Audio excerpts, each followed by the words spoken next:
Xoş gördük. Bilirsiniz, biznesdə çox vaxt quru riyaziyyat deyib yan keçdiyimiz, amma əslində arxa planda hər şeyi idarə edən iki nəhəng güc var: varians və standart kənarlaşma. Bu izahatda bu qəliz görünən düsturların biznesdə yəqinliyi necə təmin etdiyini, qərarların keyfiyyətini kökündən necə dəyişdiyini birlikdə kəşf edəcəyik. Çünki inanın mənə, bu statistik metrikalar sadəcə darıxdırıcı rəqəmlərdən ibarət deyil. Onlar real dünya qərarlarına çevrilən əsl sihirli alətlərdir. Yol xəritəmizə qısaca nəzər salaq. Birinci, dəyişkənlik problemi. Sonra varians və standart kənarlaşmanın tərifi. Daha sonra hesablamalar, yəni əhali və nümunə fərqi. Ardından maliyyə və risk idarəçiliyi, istehsalatda keyfiyyətə nəzarət və ən sonda nəticə və biznes qərarları. Yaxşı, gəlin vaxt itirmədən dərinliklərə enək. Birinci hissə. Dəyişkənlik, biznesin əsas problemi. Hər bir biznesin fundamental, heç vaxt yuxuya getməyən universal bir düşməni var: qeyri-müəyyənlik. Təsəvvür edin, məhsulun keyfiyyətində, müştəri tələbatında və ya birjada gözlənilməz nələrsə baş verir. Bəs biz biznes riskini necə dəqiq ölçə və idarə edə bilərik? Gözlənilməz mühitlərdə qərarları sadəcə intuisiyaya, hissiyata arxalanaraq verə bilmərik, elə deyilmi? Bizi xilas edən məhz elmi, statistik alətlərdir. Gəlin real həyatdan bu iki ssenarini müqayisə edək.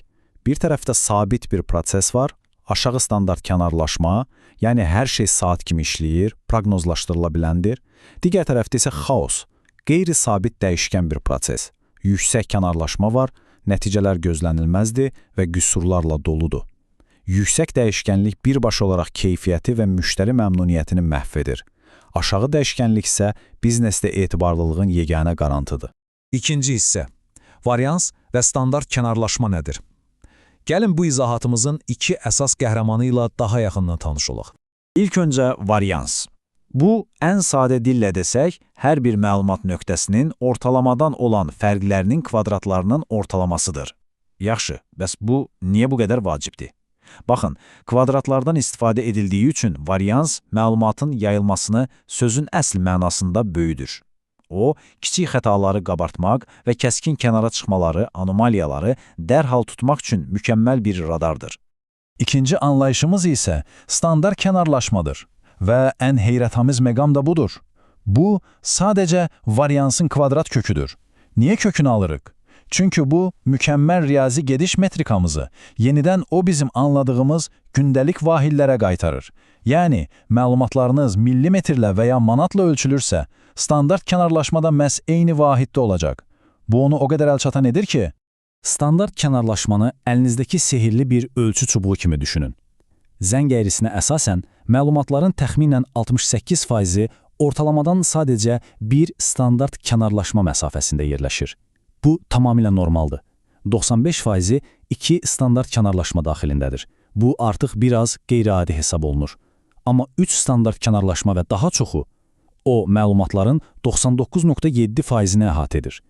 Əgər bura düşən bir rəqəm görürsünüzsə, deməli prosesinizdə həyazan təbili çalmağın vaxtıdır. Üçüncü hissə. Hesablama. Əhali və nümunə. Anlayışları bildiyimizə görə, gəlin biraz pərdə arxasına keçək. Narahat olmayın, riyaziyyat çox sadədir. Cəmi 5 sadə addım. 1. Ortalamanı tapırıq. 2. Hər nöqtədən bu ortalamanı çıxırıq. 3. Fərqlərin kvadratını tapırıq ki, mənfi rəqəmlər başımızı ağrıtmasın.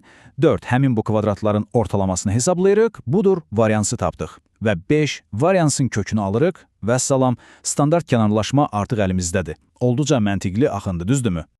Amma, aman ha, bura diqqət, çox kritik bir fərq var. Əgər əlinizdəki məlumatlar ümumi prosesi 100% əhatə edirsə, yəni əhalidirsə, ortalamanı taparkən ümumi saya, n-ə bölürsünüz. Lakin böyük bir sistemin sadəcə bir hissəsini, nümunəsini analiz edirsinizsə, n-ə yox, n-1-ə bölürsünüz. Riyaziyyatda buna Bessel düzəlişi deyilir və bizi yanlış təxminlərdən, qərəzli nəticələrdən xilas edən məhz bu kiçik -1-dir.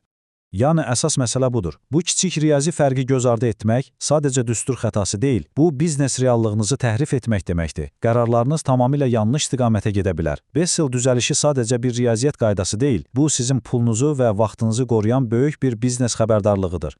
Dördüncü hissə. Maliyyə və risk idarəçiliyi. Otaqdan çıxaq və bu öyrəndiklərimizi real dünyaya tətbiq edək.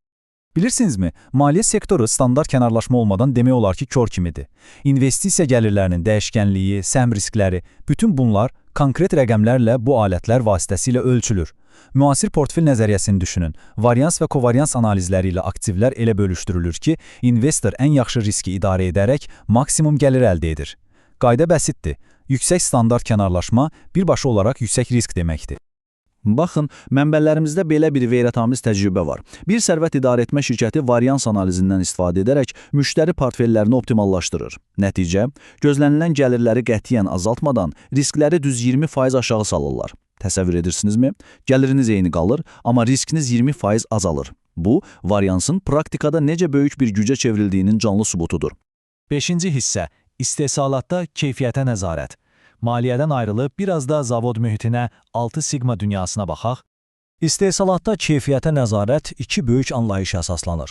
Birincisi, ümumi səbəb dəyişkənliyidir, yəni hər şey plus-minus 3 standart kənarlaşma daxilindədir, hər şey gözləniləndir. Lakin xüsusi səbəb dəyişkənliyi tamamilə xaosdur, gözlənilməzdir və təcili müdaxilə tələb edir. Statistik prosesə nəzarət qrafikləri bu meylləri vizuallaşdırır ki, operatorlar qüsur yaranmamışdan əvvəl dərhal problemi həll edə bilsinlər. Gəlin bu qrafikə diqqət edək, bu çox maraqlı bir əczaçılıq кейsidir. Varians analizi tətbiq edilməzdən əvvəl qüsurların sayı fəlakət dərəcəsində yüksək idi. Mütəxəssislər varians vasitəsilə problemi kökündən tapıb həll etdikdən sonra, bum! Qüsurlar düz 40% azaldı.